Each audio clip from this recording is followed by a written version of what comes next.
Cis gitu.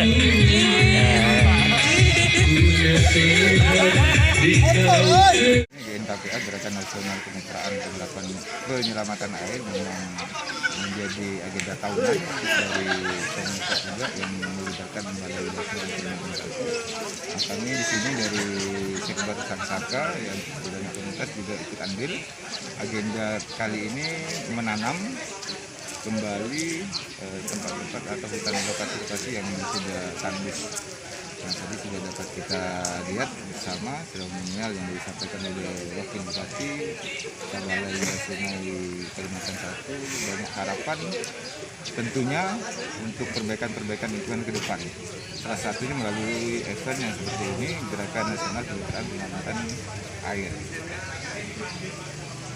Harapan dari Sangsaka Bang untuk ke depan?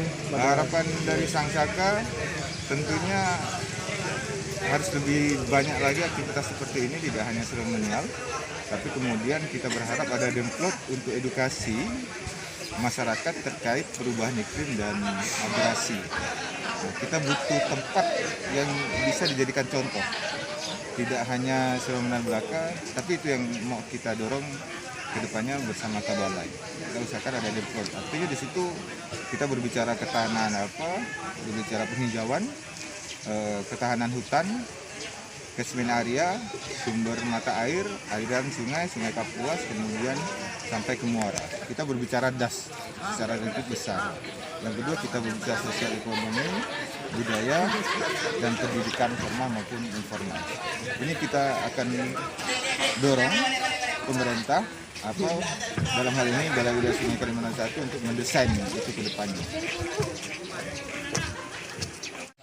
Kenapa? Pada saat ini erosi laut ini semakin terus-menerus mengancam kita, sehingga dengan adanya program ini mudah-mudahan erosi ini berkurang dan mudah-mudahan tanaman yang ditanam ini menjadi tanaman yang bermanfaat dan bisa menjadi tempat wisata bagi masyarakat Kabupaten Mempawah khususnya dan masyarakat Kalimantan Barat pada umumnya. Upaya dari pemerintah Kabupaten Mempawah sendiri bagaimana Pak terkait? Upaya pemerintah Kabupaten Mempawah terus-menerus akan melakukan langkah-langkah bijak agar kegiatan-kegiatan yang sudah kita lakukan ini untuk kita tingkatkan dan kita dukung semaksimal mungkin.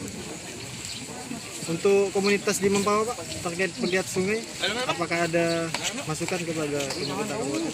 Nah, kami harapkan komunitas sungai yang sudah terbentuk ini agar terus-menerus melakukan inovasi dan menjaga apa yang sudah kita lakukan hari ini, jangan sampai terjadi pembiaran. Ya, nah ini kita harapkan sehingga apa yang menjadi program pemerintah itu betul terus menerus secara berkesinambungan dan terjaga. Izin Bapak, dalam setahun berapa luasan daratan menjadi lautan di bibir pantai yang ada Kabupaten Mempawah ini? Kira-kira berapa luasan? Kita tidak bisa diprediksi ya kan. Bapak tadi mengatakan terjadi erupsi sangat besar. Itu apa penyebabnya sebenarnya? Boleh ditegaskan, Pak? Karena ini terjadinya erosi karena sebenarnya gelombang yang terus menerus ya, sehingga banyak pohon-pohon yang itu terkena dampak gelombang itu, sehingga secara bertahap ya pinggiran laut itu meruntuh. Terus Bapak juga tadi di kata sambutan menyebutkan ada beberapa daerah yang lagi banjir. Kira-kira konkretnya apa masalah yang terjadi di Kabupaten Mempawah ini hingga ada ratusan kakak harus dievakuasi? Itu sangat luar biasa Bapak. Apa kira-kira sebenarnya penyebabnya itu? Ya, yang pertama ya faktor alam ya. Yang pertama, selain itu apa? Faktor alam terjadinya banjir itu. Kemudian mungkin ada tempat saluran yang masih terkendala, yang sumbat gitu kan. Tapi pemerintah tetap melakukan langkah-langkah agar kondisi banjir yang setiap saat itu terjadi di tengah-tengah masyarakat agar kita upayakan sehingga banjir itu secara bertahap tidak akan terjadi lagi. Baik Bapak, satu lagi pertanyaan. ada beberapa titik pantai di Kabupaten Mempawah yang abrasinya sangat tinggi, yaitu di Kelurahan Tanjung. Nah, pada saat ini kami bersama masyarakat setempat melakukan percepatan pembibitan guna kita menanam. Nah, tahun ini kita mencoba menanam 40.000 bibit dibantu oleh BPDes Kapuas. Nah, hal inilah yang salah satu cara agar pesisir Kabupaten Mempawah tetap terjaga garis pantainya biar tidak terjadi abrasi.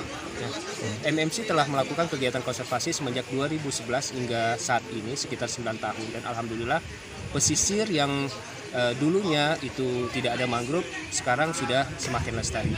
Makanya kami mengajak para kawan-kawan lintas komunitas dan juga para generasi muda agar lebih aware terhadap keadaan pesisir kita.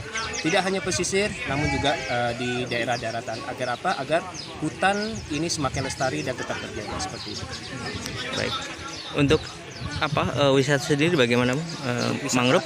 Oke, alhamdulillah pada saat ini pemanfaatan wilayah pesisir khususnya hutan mangrove itu sudah ada beberapa objek wisata mangrove yang timbul. Nah, contohnya ada di Sumudun, di Mendalo, yaitu Polaria Tanjung Pagar. Terus yang kedua ada yang namanya Mempawah Mangrove Park. Yang ketiga ada mangrove Tanjung Burung. Yang keempat ada mangrove Keramat Kepiting.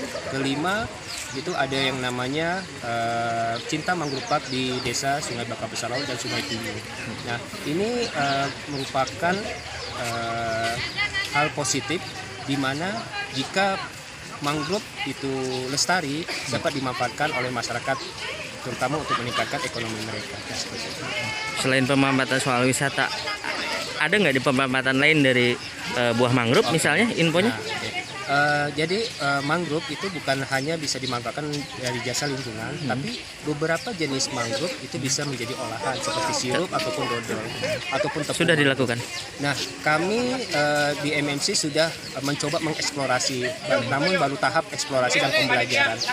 Tapi kalau di daerah Jawa, hal itu sudah menjadi bagian dari peningkatan ekonomi masyarakat. Baik, berarti kedepannya MMC akan mengembangkan itu? Insya Allah kita akan mengedepankan, namun memang banyak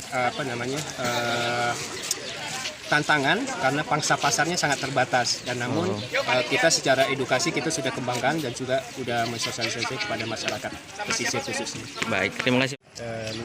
Panjangnya 89 km dari Jungkat hingga Sungai Duri.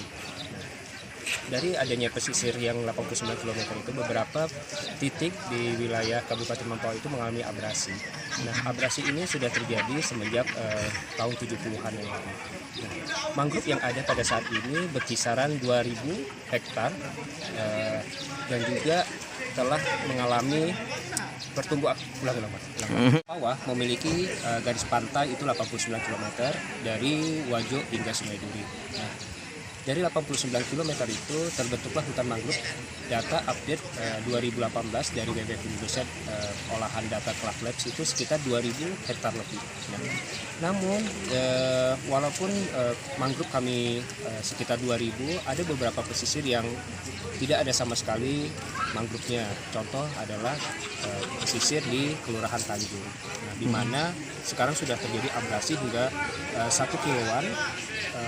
Ladang kelapa itu udah hilang sama sekali. Nah, jadi dengan adanya kegiatan konservasi ini diharapkan pesisir Kabupaten Mempawah hutan mangrove-nya dapat terus terjaga dan dilestarikan. Ini merupakan hari kedua. Yang hari pertama kemarin di Hotel Wisata Nusantara kita dengan komunitas dari sini, kita BWS Kalimantan satu merumuskan kesepakatan untuk komitmen melestarikan alam, dan sekarang salah satu wujud langkah awal menanam tanaman di pantai Kepiting Keramat, dan ini langkah yang sederhana tapi bermanfaat. Tidak ada ruginya menanam tanaman. Salah satu usaha yang mudah dan bisa dilakukan oleh semua orang, dan saya harap kita dan teman-teman komunitas di sini menjadi agen perubahan di masyarakat untuk membudayakan menanam tanaman untuk kelestarian alam dan tentunya kelestarian sumber air. Terima kasih. Bapak, berapa banyak pohon yang hari ini ditanam di sini? 200 pohon yang ditanam. Itu jenisnya jenis apa aja? Ada mangga, mantoa, Gitu. masih jenis tanaman buah-buahan.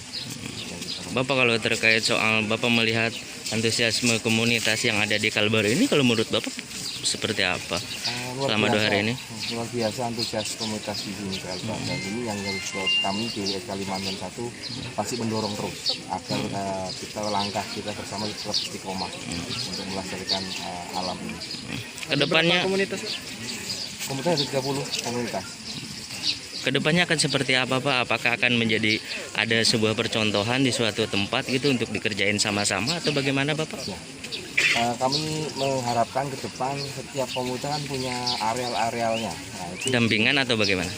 gimana? Dampingan atau bagaimana? Nah, kita dampingan. Jadi kita WWS Kalimantan 1 ada konteks pemberdayaan masyarakat, yaitu artinya wujudnya adalah mendampingi komunitas untuk menjadi agen perubahan di mana utamanya di daerahnya itu bisa menjadi pilot project sehingga masyarakat sekitarnya melihat bahwa itu sudah berhasil. Tuhan wajib mendampingi. Kapan itu dimulai Bapak? Tahun depan kita mulai, tapi tahun ini kita akan juga survei kemarin disepakati di daerah Pantai Mempawah. Kami akan coba memajukan tanaman mangrove lagi masih ke dekat ke laut. Kemarin besok Oktober kita survei dulu untuk merencanakan tahun depan. Baik, Bapak tadi dalam kata sambutan ada menyebut soal air, katanya untuk apa, ketahanan air. Boleh dijelaskan seperti apa itu Pak nantinya air itu Jadi yang akan dimulai? ya, jadi menyelamatkan air itu bisa ada 2 kelompok besar, yang ada 2 kelompok jenis. Satu dengan tanaman, satu dengan tidak tanaman. Dengan tanaman ini kita menanam seperti ini. Nanti kalau hujan, tanaman menyerap air. Ya. Dengan tidak tanaman itu ada namanya skala kecil yang mudah itu dengan membangun buatan saringan air hujan. Itu ada teknologi yang tidak terlalu mahal dan masyarakat juga bisa membuat atau penampungan air hujan. Nah, kita nanti bisa edukasikan air hujan itu bisa dimanfaatkan, bisa untuk minum, untuk memasak, dan juga bisa untuk mandi dan cuci. Baik Bapak, terima kasih banyak Bapak. Perkembangan terbaru Bapak yang terjadi COVID-19 di Kabupaten Mempawah. Yang soal COVID-19, Bapak tadi sempat menyebut soal COVID-19. Bagaimana kabar terbaru COVID-19 di Kabupaten Mempawah? Kalau di Kabupaten Mempawah sampai saat ini masih dalam zona hijau, ya kan? Baik. Sehingga untuk menjaga zona hijau itu, Bupati mengeluarkan peraturan Bupati untuk memberikan suatu kekuatan agar masyarakat betul paham dan masyarakat itu betul-betul memahami dan betul-betul masyarakat itu aktif mengikuti protokol kesehatan. Ya. Selain tadi protokol kesehatan, langkah-langkah konkret apa yang diberikan oleh pemerintah setempat untuk masyarakat? Contohnya Bapak?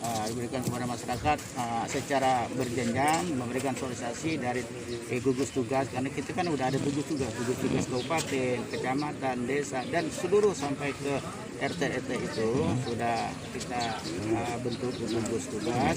Kemudian selain itu juga banyak dukungan pemerintah untuk mengikut masyarakat itu. Terkait pemulihan ekonomi, apa kabarnya di Kabupaten Mempawah Bapak?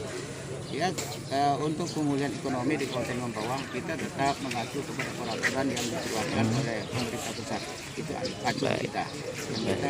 Karena sekarang banyak bantuan-bantuan yang diberikan oleh pemerintah pusat seperti BLT, BST, warung, PKH itu kan. Nah, juga didukung lagi oleh pemerintah daerah melalui dana ADD itu yaitu BLT. Sehingga dampak COVID itu tidak terlalu dirasakan. Siap. Baik Bapak, terima kasih banyak. Selamat pagi.